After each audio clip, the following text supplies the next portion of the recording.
Hello friends, welcome in this class in science प्रोबायोलॉजी। जैसा कि आपको पता है कि हम जनरल साइंस सेक्शन ए जो कि टिफर का में सेक्शन 4 जो आते हैं उसमें से पहला सेक्शन को हम डिस्कस कर रहे हैं, जिसमें से हमने सन 2022 से सन 2017 तक के क्वेश्चंस को डिस्कस कर लिया है, वो भी सिर्फ जनरल साइंस को। तो आप अगर नए हैं तो चैनल को सब्सक्राइब कर लीजिए। अगर आपने अभी तक वीडियो लाइक नहीं किया तो वीडियो को लाइक कर लीजिए, और मेरे प्रीवियस जो वीडियोस है उसको आप देख सकते हैं। वो आपको जो 11 तारीख का एग्ज़ाम होने वाला है इसमें बहुत सपोर्ट करेगा, वो भी कौन से पार्ट ए में, जो कि आपका 20 नंबर का होता है। और साथ ही साथ आप HCU Hyderabad plus TIFR tipper Hyderabad का जो वीडियो है आपको इसी चैनल पे मिल जाएगा, और टिफर के जो previous year exam question paper है उसको आप डिस्कस कर लीजिए। बायोलॉजी के आप रीड कर लीजिए, आप उसको सॉल्व कर लीजिए। टोटल 40 नंबर का आपको यहाँ से इस चैनल से आपको मिल रहा है, जिसमें हैदराबाद यूनिवर्सिटी का पेपर को अगर आप देखते हैं तो इससे आप मिनिमम सॉल्व करेंगे तब भी आप 20 में 10 नंबर तो आप ले ही आओगे। और हमने आपको बता रखा है कि 33% नंबर चाहिए होता है PhD के लिए, मतलब आपको लगभग 26 चाहिए। 20 और प्लस 20 40, लेकिन हमने कहा आप 30 तक ही ले जाते हो, तो 30 तक भी नंबर आप ला रहे हो तो then you are selected for the TIFR. Okay, तो then we will start the general science here and the first question is a researcher observes a moth. यहाँ पे ध्यान से क्वेश्चन समझना है। ये ऐसे क्वेश्चंस को आपका इंटरव्यू में भी पूछा जाता है, इसलिए ऐसे क्वेश्चंस को आप ध्यान से देखिएगा। Moth that is highly attracted to the particular species of flower, मतलब क्या है कि कोई यहाँ पे फ्लावर है। फॉर एग्जांपल मैंने फ्लावर बनाने नहीं बना के हम आपको ऐसे ही कुछ चीज़ें बताते हैं। फ्लावर ना बना के हम यहाँ पे ये मैंने कहा कि this is the things. Okay, तो then we assume that this is a flower and this is also a flower, and there is another things, and this thing is a moth. This is a moth. आप इसमें logic समझिएगा हम क्या कर रहे हैं। ये हमारा मॉथ है। The researcher want to determine if the smell is an important factor. यहाँ पे क्या आपको डिटरमाइन करना है, देखिए smell is an important factor in this attraction, मतलब स्मेल जो है वो अट्रैक्ट कर रहा है, ये हमें डिटरमाइन करना है। तो हमें कौन सा इसमें मौत के रिस्पॉन्सेस, इसमें से कौन सा आपको लगता है कि आपको करना चाहिए। देखिए, अगर मौत को यहाँ से आने वाले फ्रेगमेंट या फ्रेग्रेंस के थ्रू अगर अट्रैक्शन है तो हम क्या करेंगे, हम इन दोनों के बीच में कोई एक ऐसी चीज़ यूज़ करेंगे। हम क्या करेंगे, हम मौत और इस फ्लावर के बीच में कोई एक ऐसी चीज़ अप्लाई करेंगे जो चीज़ इस स्मेल को इस पार से उस पार तक नहीं आने देगा। That is the principle. जैसे हम यहाँ पे कोई एक बैरियर यूज़ करेंगे एक्सपेरिमेंट में, जिससे कि इस फ्लावर के स्मेल को यहाँ तक ना पहुँचने दिया जाए। स्मेल को रोकने के लिए हम कोई बैरियर यूज़ करेंगे, और ये बैरियर जो है हम प्लास्टिक बैग के रूप में यूज़ करेंगे एक नॉर्मल एक्सपेरिमेंट के लिए। तो यहीं पे लिखा हुआ है कि the contain the flower on the plant in a clear plastic bag. एक क्लियर प्लास्टिक बैग हम यूज करेंगे, जिसके कारण क्या होगा, प्लास्टिक बैग के अंदर से फ्रेगमेंट जो है, फ्रेग्रेंस जो है वो मौथ तक नहीं पहुंचेगा। और अगर ये मौथ तक फ्रेग्रेंस नहीं पहुंचेगा देन ये मौथ इधर अट्रैक्ट नहीं होके दूसरा जो कोई अदर फ्लावर होगा जो कि प्लास्टिक बैग में नहीं होगा उधर की तरफ चला जाएगा।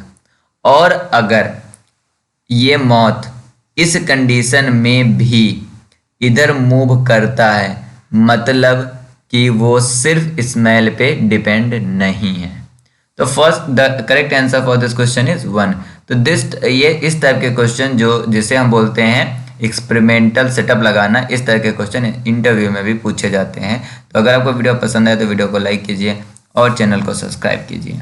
यहाँ है fish spend a lot of energy, question देखिएगा क्या है, lot of energy removing the oxygen from the water, which of the following most. देखिए फिश जो होता है वो ऑक्सीजन रिमूव करता है, और ऑक्सीजन रिमूव करने के लिए ये maximum amount of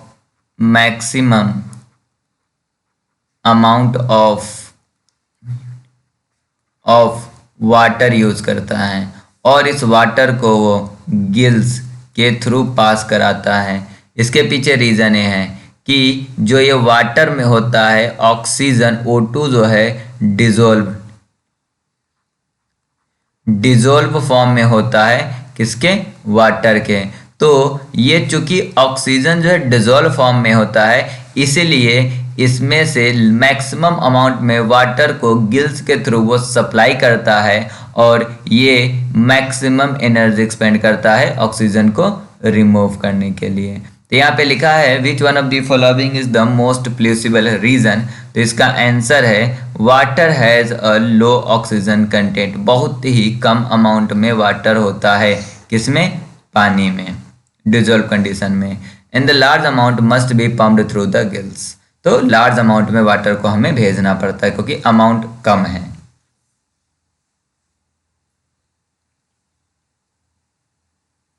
third question पे हम मूव करते हैं।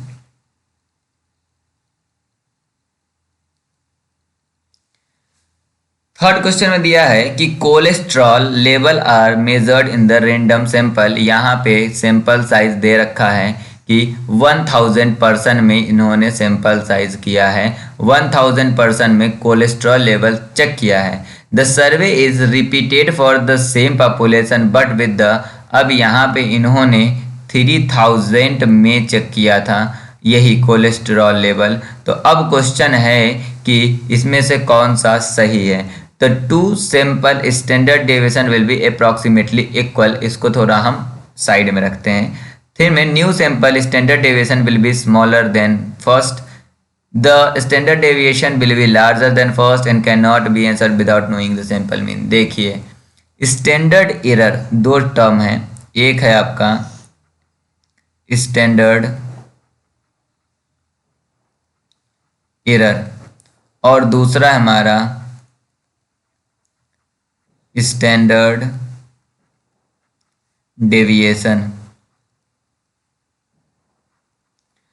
तो जब हम पॉपुलेशन की साइज बढ़ाते हैं तो स्टैंडर्ड एरर जो होता है वो कम होता है, लेकिन जो आपका डेविएशन होता है वो पॉपुलेशन साइज पे डिपेंड नहीं करता है, don't depend on population size. तो इसलिए हम क्या कहेंगे कि दोनों में स्टैंडर्ड डेविएशन जो है अप्रॉक्सीमेटली सेम होगा। स्टैंडर्ड डेविएशन क्या होगा, अप्रॉक्सीमेटली सेम होगा। बाकी मैंने एक और क्वेश्चन बताया, देखिए स्टैट्स से रिलेटेड बहुत सारे क्वेश्चन पूछे जाते हैं, और मे भी जितना मैंने आपको बताया अगर आपने उसको ध्यान से भी पढ़ा है तो आप बहुत ही ईजिली क्वेश्चन को सोल्व कर सकते हैं। ये क्वेश्चन रिपीट हुआ है क्योंकि इस क्वेश्चन के बारे में मैंने एक जगह बता रखा है। इल नीनो जो होता है ये क्या होता है, इल नीनो का मतलब ही होता है periodic global warming of the ocean, Pacific ocean में पाया जाता है। तो ये डायरेक्ट आंसर है कि periodic warming of the ocean, ocean का बढ़ना ये है, ये मैं बता रखा हूँ पहले, प्रीवियस ईयर में एक क्वेश्चन आया था तो उसमें मैंने बताया था। अब ये क्वेश्चन देखिए यहाँ पे दे रखा है कि इसमें कुछ नहीं, इसमें दे रखा कि स्क्वायर मीटर को स्क्वायर मीटर्स को जो है हमें m लिखना है और स्क्वायर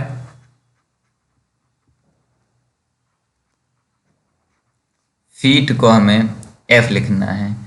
तो इसको तो मुझे लिखना ही है, लेकिन हमें स्क्वायर मीटर स्क्वायर फीट पहले निकालना है। तो उसके लिए यहाँ पे अब आपको याद होना चाहिए कि 1 मीटर जो होता है, 1 मीटर जो होता है वो आपका 3.3 फीट के बराबर होता है। तो हम क्या करेंगे, 1 मीटर स्क्वायर करेंगे तो 3.3 का स्क्वायर इंटू फीट का स्क्वायर होगा, और 3.3 3.3 3 3 जा 9, 3 3 जा 9, 3 3 जा 9, 3 3 जा 9, तो ये हो गया 9 9 9 8 और ये हो गया 10 2 के बाद, तो ये आएगा आपका 10.89 क्या है फीट स्क्वायर। अब यहीं पे लिखा है कि मीटर स्क्वायर को आप क्या लिख रहे हो, m लिख रहे हो, तो यहाँ पे क्या लिखोगे, m equal to 10.8 feet, feet square को आप फीट लिख रहे हो। तो correct answer for this question is second, 10.8 feet.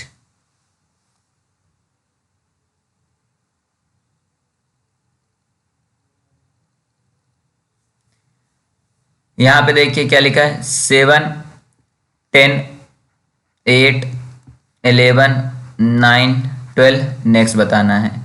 7 में अगर हम +3 करें तो ये 10 होगा, अगर 10 से हम 2 माइनस करें तो 8 होगा। तो अब क्या करेंगे हम, 8 में +3 करें तो 11 होगा, और इसमें से अगर हम 2 माइनस करें तो 9 होगा। तो अब 9 में हम क्या करें, 3 प्लस करें तो 12 होगा। तो 12 में से हमें 2 माइनस करना पड़ेगा, और अगर हम 12 से 2 माइनस करते हैं तो ये हमारा 10 आएगा। Correct answer for this question is 10।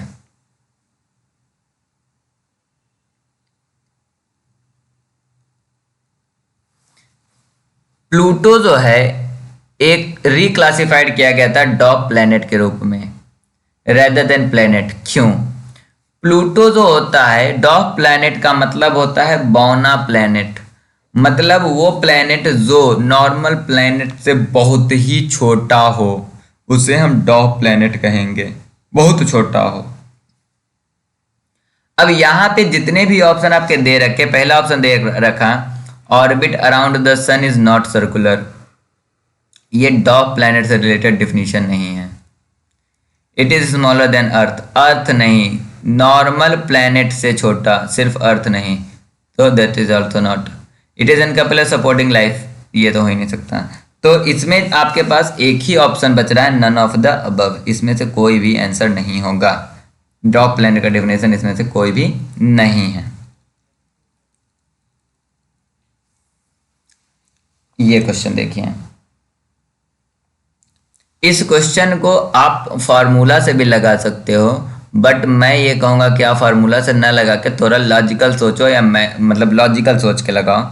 यहाँ पे दे रखा टोटल 36 मैचेस है और हर एक टीम एक दूसरे के साथ खेलेगी, तो सबसे पहले हमें 2 टीम की ज़रूरत तो पड़ ही रही है। जैसे ये दोनों मिलके यहाँ पे एक मैच खेलेंगे, मैच की संख्या 1 हो रही है। अगर हम यहाँ पे सी कह दे तो सी ए के साथ खेलेगा, सी जो है वो बी के साथ भी खेलेगा, मतलब एक मैच इनके बीच हो गया, एक मैच यहाँ पे हो गया। तो जब हम ए बी सी पे गए तो हमें पता चला कि सी जो है वो 2 मैच खेल रहा। इसी तरह डी पे जाएंगे तो यह हमारा 3 मैच खेलेगा। विश्वास ना तो देख लो, डी ए के साथ खेलेगा, डी बी के साथ खेलेगा और डी सी के साथ खेलेगा। आपको क्या पता चल रहा कि अल्फ़ाबेटिकल ऑर्डर में A B C D E F जाने में अगर ए को आप ए और बी दोनों को कंसीडर करोगे तो यह एक ही मैच खेल रहा, पर सी का पोजीशन 3rd है पर एक अपने से कम मैच खेल रहा, मतलब 2। डी की पोजीशन यहाँ पे कितनी है, 4 है, बट ये मैच खेल रहा 3। उसी तरह ई की पोजीशन यहाँ पे क्या है, 5वें नंबर पे, तो अपने से एक कम मैच खेलेंगे, मतलब 4। एफ की पोजीशन यहाँ पे क्या है 6 है, तो ये अपने से एक कम खेलेंगे जो कि आपका 5।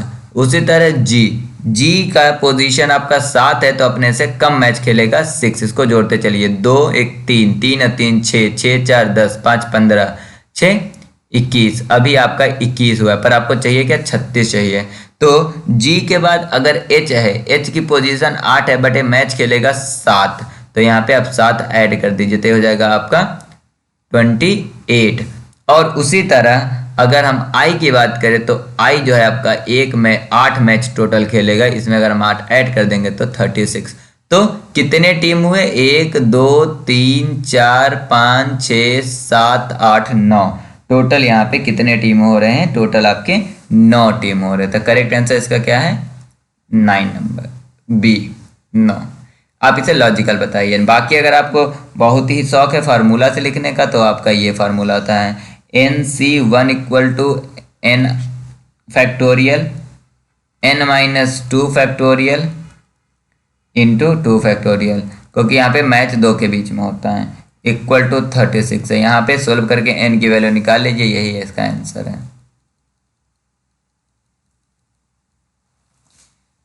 9 नंबर क्वेश्चन में क्या है, first quartile of the list is the value. आप ध्यान रखिए, आपके स्टैट्स में 2-3 चीजें हैं, एक होता है Q1, एक होता है Q2, एक होता है Q3। Q2 जो होता है इसे हम सेकेंड क्वार्टाइल कहते हैं, और सेकेंड क्वार्टाइल मतलब 50% होता है, हाफ ईयरली, और इसे हम मीडियन भी लिखते हैं। थर्ड क्वार्टाइल को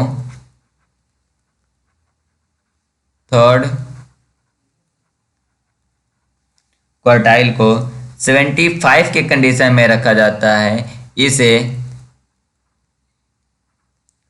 अबव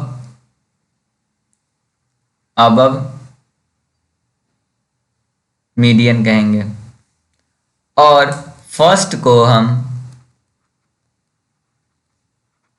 Q1 को हम फर्स्ट क्वार्टाइल कहते हैं। ये 25% होता है, और ये जो होता है हमारा लोअर हाफ होता है।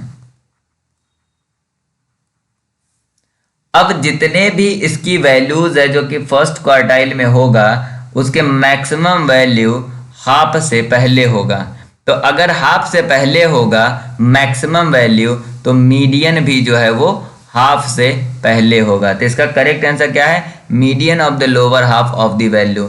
तो median lower half of the value होगा, ठीक है।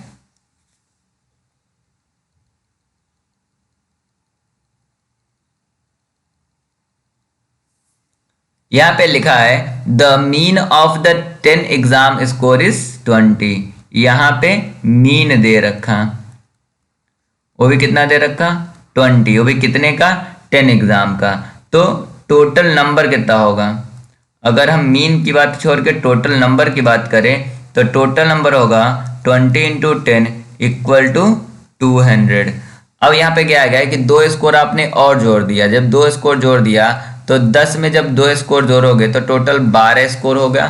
तो मीन जो है वो आपका 30 हो गया। तो अगर अब हम कहें कि टोटल नंबर कितना होगा, तो 30 × 12, या टोटल नंबर नहीं स्कोर लिख लीजिए, टोटल स्कोर, यहाँ पे भी टोटल स्कोर 30 × 12, तो ये हो जाएगा 360। अब दोनों का डिफरेंस निकाल लीजिए, 200 माइनस कीजिए, 0 6, 3 में से 2 गया 1, 180। अब 2 डिजिट का 160 है, तो एक का क्या होगा 160/2, तो 80। मतलब 80 जो है वो 2 डिजिट का एवरेज होगा।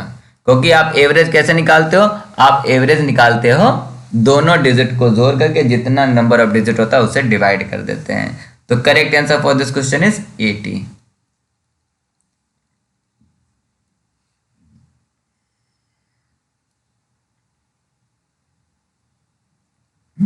यहाँ देखिए, a couple have a 3 child. याद रखिए कितना चाइल्ड है, 1 2 और 3 चाइल्ड है। None of the child are born on the leap year, the probability that all three child have a same birthday. देखिए एक साल में कितने आपके वो हैं 365, तो यहाँ पे क्या होगा आपका 365 जो है एक साल में है। हमने कह दिया कि आपको 365 एक इंसान का रखना पड़ेगा और हमने कहा कि एक ही दिन होना चाहिए, मतलब इन दोनों का तो एक एक ही बचेगा। कितने में देखिए ये एक एक हो गया, पर टोटल आउटकम कितना होगा, टोटल आउटकम कितना होगा, टोटल आउटकम 365 हो सकता है, 365 हो सकता है और 365 हो सकता है। तो अगर आप इसको सोल्व करोगे तो आपका क्या आएगा, प्रोबेबिलिटी आएगा 365 अपॉन 365 इंटू 1 अपॉन ये वाला 1 और ये वाला आउटकम 365 और 1 अपॉन 365, ये दोनों आपका निपट जाएगा। तो आपके पास क्या आया 1 अपॉन 365 का होल स्क्वायर। तो आपका प्रोबेबिलिटी कितना होगा 1 अपॉन 365 स्क्वायर।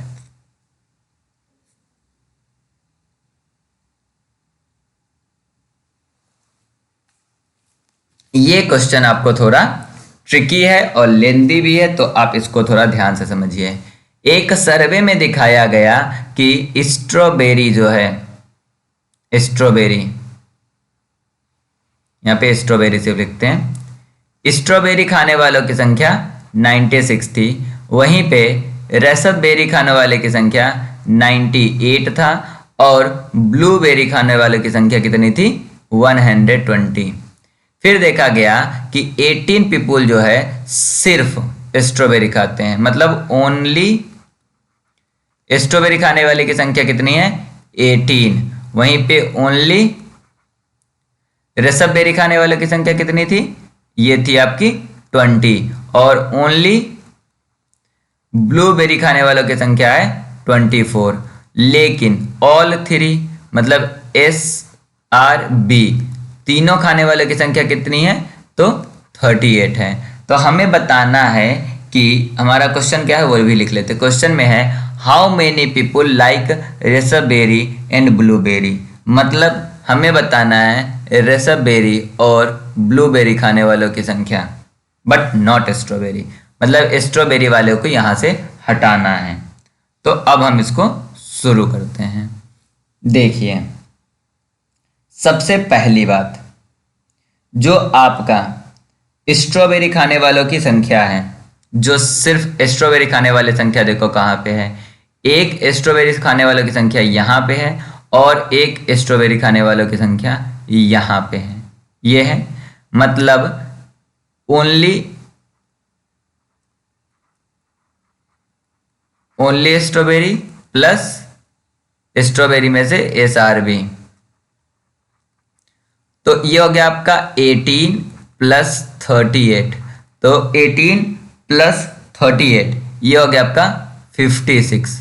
लेकिन टोटल खा कितने रहे हैं 96 खा रहे हैं, 96 खा रहे हैं ना। तो जो देखिए यहाँ पे 96 में तो स्ट्रॉबेरी खाने वाले भी हैं, ये भी स्ट्रॉबेरी खाने वाले हैं और R भी खाने वाले हैं।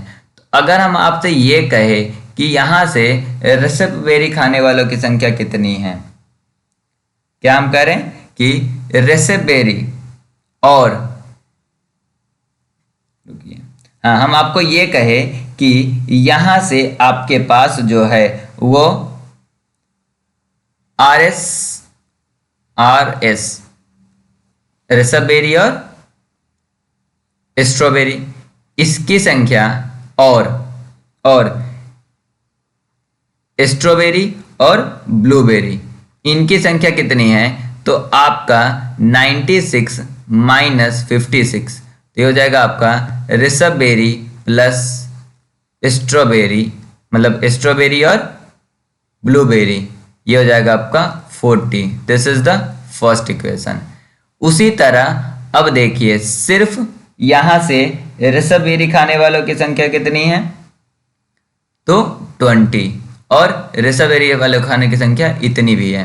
तो अब यहां से आप इसको 20 प्लस 38, 20 प्लस 38 ये आपका हो गया 58।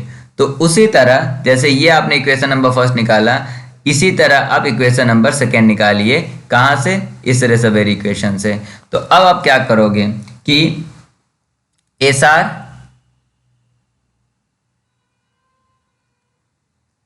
मतलब स्ट्रॉबेरी और रेसबेरी, और दूसरा क्या आपका रेसबेरी और ब्लूबेरी, इसकी संख्या कितनी होगी 98 माइनस 58, ये भी आपका क्या होगा 40, रेसबेरी और ये इक्वेशन नंबर 2। आफ्टर दैट हम क्या करेंगे, अब थर्ड वाले की बात करेंगे, ब्लूबेरी, और ब्लूबेरी यहां भी है, तो ये आपका हो जाएगा 24 प्लस 38, 24 प्लस 38 आपका 62 है। तो अब इससे आप ब्लूबेरी से निकालिए, तो ये हो जाएगा आपका रेसबेरी प्लस ये आपका होगा 120 minus 62 equal to 58, equation number third. अब आप यहाँ पे थोड़ा ध्यान दीजिए, अब आपके लिए थोड़ा कंफ्यूजन यहाँ हो सकता है, पर ये आपको समझना पड़ेगा। यहाँ पे आर आर सेम है, यहाँ पे भी आर आर सेम है, और यहाँ भी बी बी सेम है, बट यहाँ पे एस बी है, एस बी है, और यहाँ पे क्या है एस आर है। अब जो आपका पहला और दूसरा और तीसरा आया, इसमें से इक्वेशन जो है सेकेंड और थर्ड को ऐड कर दीजिए, इन दोनों को, तो क्या आएगा आपका S R plus R B equal to 40, और है आपका R B plus S B equal to 658 add करना है। तो हो जाएगा आपका S R plus 1 1 2 2 R B plus S B equal to, इन दोनों को ऐड कीजिए तो आ जाएगा 8 98, ये हो गया इक्वेशन नंबर 4।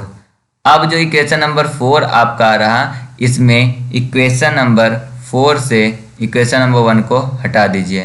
तो इक्वेशन नंबर 4 में क्या है आपका S R plus 2 R B plus S B equal to 98, और इक्वेशन नंबर फर्स्ट में क्या है S R plus R B, नहीं एस बी है, plus S B equal to कितना है 40, माइनस कीजिए ये और ये कट गया, ये आपका आ गया 2 R B equal to minus 8 58, तो आर बी इक्वल टू हो गया 58/2, 2 2 ज़ा 4, 2 2 ज़ा 4, 2 9 ज़ा 18, तो हो गया 29। करेक्ट आंसर आपका 29। इस क्वेश्चन को समझने के लिए थोड़ा बहुत आपको लॉजिक और थोड़ा बहुत आपको मैथ आनी चाहिए। अगर आप बायोलॉजी बैकग्राउंड से हो, मैथ आपको डर लगता है, तो हम यही आपको सजेस्ट करेंगे, do not touch this equation या दिस क्वेश्चन, इसको लीव कर दो, इसको मत अटेम्प्ट करो पेपर में। This is the systematic image of the mobile phone SIM card. इस तरह का सिम कार्ड जो पुराने वाले मोबाइल आते थे उसमें होते हैं, या जो नए वाले मोबाइल नए सिम कार्ड है उसमें भी इस तरह के खांचे बने होते हैं। तो हमें बताना है कि जो डायगोनल कट है उसका काम क्या है। तो आप याद रखिएगा, डायगोनल कट का यूज़ हम ओरिएंटेशन चेक करने के लिए बताते हैं कि जो हम यूज़ कर रहे हैं सिम कार्ड लगा रहे हैं वो सही ओरिएंटेशन में लगा रहे हैं या नहीं लगा रहे हैं। तो ये हमारा किसके काम आता है, टू सेकेंड करेक्ट ओरिएंटेशन पता लगाने के लिए।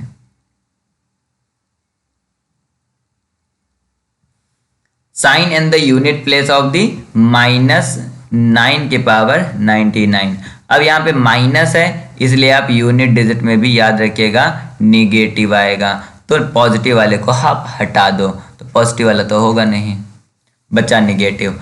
अब इसके लिए आप 9 यहाँ पे दे रखा था, आप काम करो 9 की पावर 1 तो 9 होता है, और 9 की पावर 2 81 होता है, 9 की पावर 3 9 की पावर 3 का आपको पता हो, हमने आपको कहा है कि 1 से लेकर 30 तक आप याद रखोगे। 9 की पावर 3 का होता है 29।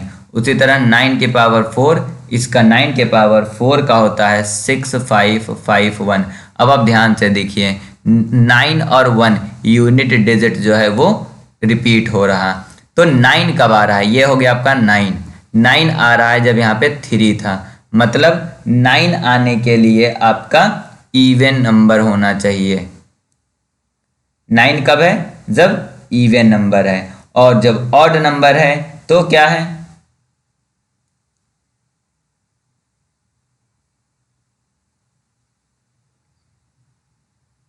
मतलब क्या है कि एक बार आपका 9 आएगा, एक का आपका 1 आएगा। तो अगर इवन है तो इवन पावर है, जैसे 1 हो गया आपका, यहाँ पे आपका 1 के बाद 3 हो गया, 3 के बाद आपका 5 हो गया। अगर आप यहाँ पे 9 की पावर 5 कर दोगे तब भी आपका आएगा 59049, इस तरह से। तो आपका यूनिट प्लेस पे जो है वो 9 आएगा। यहीं पे अगर आप ऑड लिख लोगे, ऑड पावर यूज करोगे, तो आपका यहाँ पे ऑड पावर के लिए यूनिट प्लेस पे 1 आएगा। तो करेक्ट आंसर इसका क्या होगा? निगेटिव। 9 है तो 9 जो है क्या आपका है? यहाँ पे 9 क्या है? 9 आपका एक इवन नंबर है, तो इसलिए आपका यहाँ पे -9 आंसर होगा।